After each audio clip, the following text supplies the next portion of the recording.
Assalamualaikum warahmatullahi wabarakatuh. Selamat pagi semuanya. Pada pagi hari ini kita akan mempelajari praktikum kultur jaringan, bagaimana cara membuat medianya.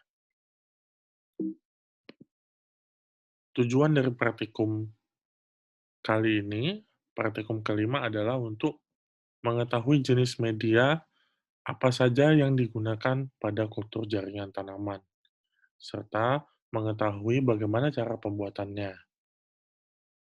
Untuk praktikum yang sekarang, kita hanya akan mencoba membuat media Murashige and Scoop atau lebih dikenal dengan MS Media. Media Murashige and Scoop ini umumnya sangat sering digunakan karena Murashige and Scoop hampir bisa digunakan pada seluruh jenis tanaman. Media adalah faktor penentu dalam perbanyakan kultur jaringan, karena media ini berfungsi sebagai pengganti tanah. Sehingga media menjadi hal paling utama yang harus kita siapkan terlebih dahulu. Komposisi media tergantung dari jenis tanaman yang akan kita perbanyak. Semisal tanaman pisang dengan tanaman anggrek, tentunya komposisi medianya akan berbeda, apakah dari zat pengatur tumbuhnya atau dari vitamin yang digunakan. Umumnya media ini terdiri dari garam mineral, vitamin, hormon, agar, dan gula. Nah, selain itu, tadi sudah saya tambahkan bahwa selain mineral, vitamin, dan hormon, maka agar, gula, serta lain-lain juga ditambahkan.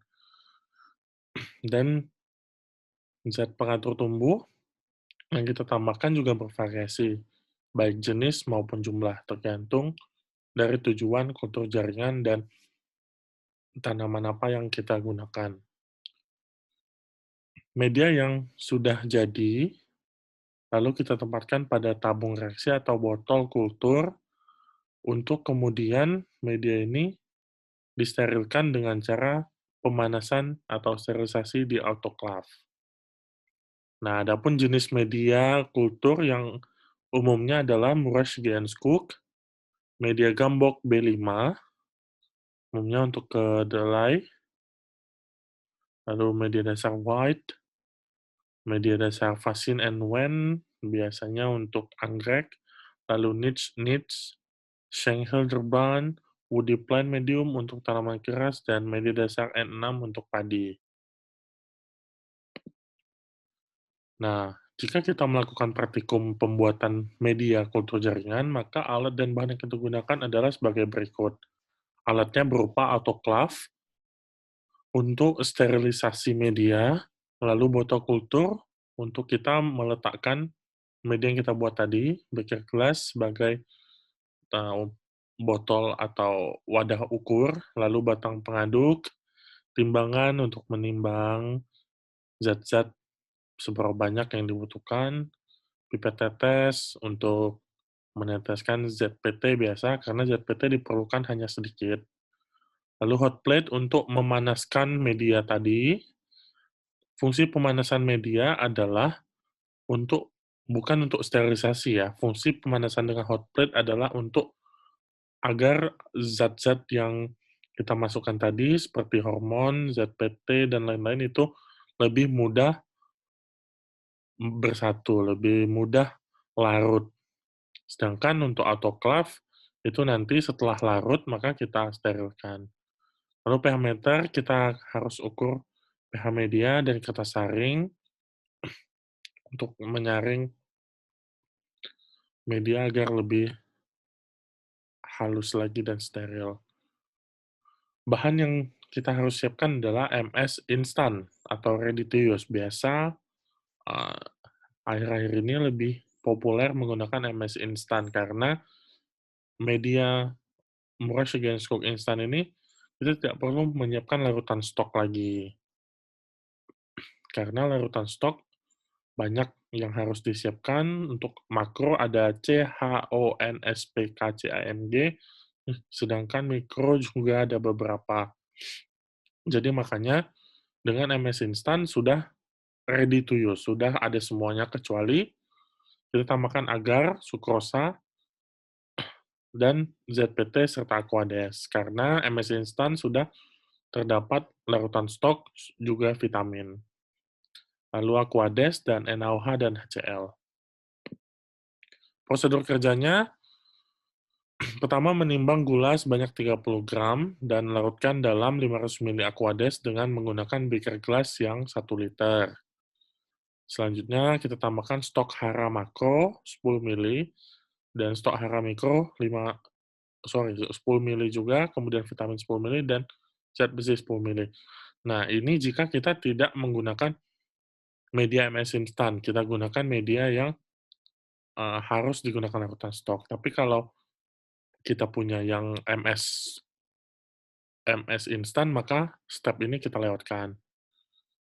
Setelah larut, genapkan volume menjadi 1000 ml dengan menambah Aquades, lalu atur keasaman pH hingga 5,7 dengan menambahkan beberapa tetes HCl atau NaOH.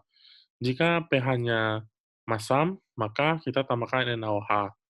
Jika pH-nya basah, kita tambahkan HCl hingga dia 5,7 lebih kurang.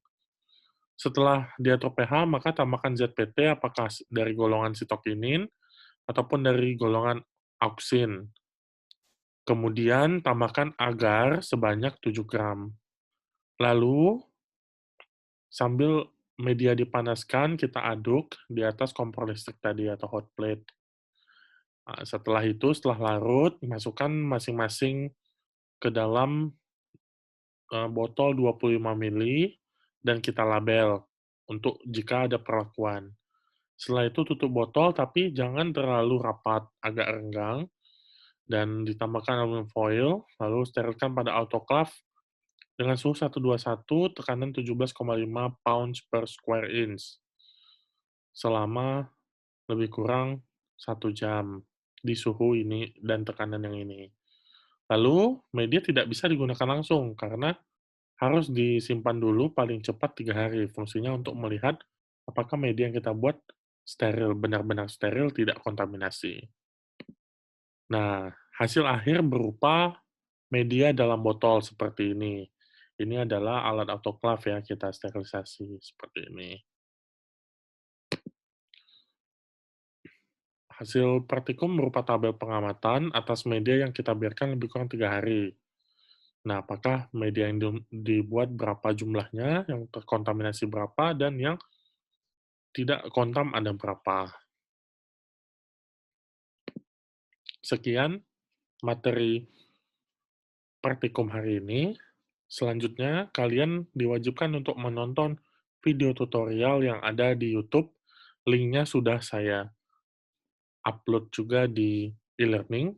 Selamat belajar. Jika ada pertanyaan, boleh langsung ke forum diskusi. Assalamualaikum warahmatullahi wabarakatuh.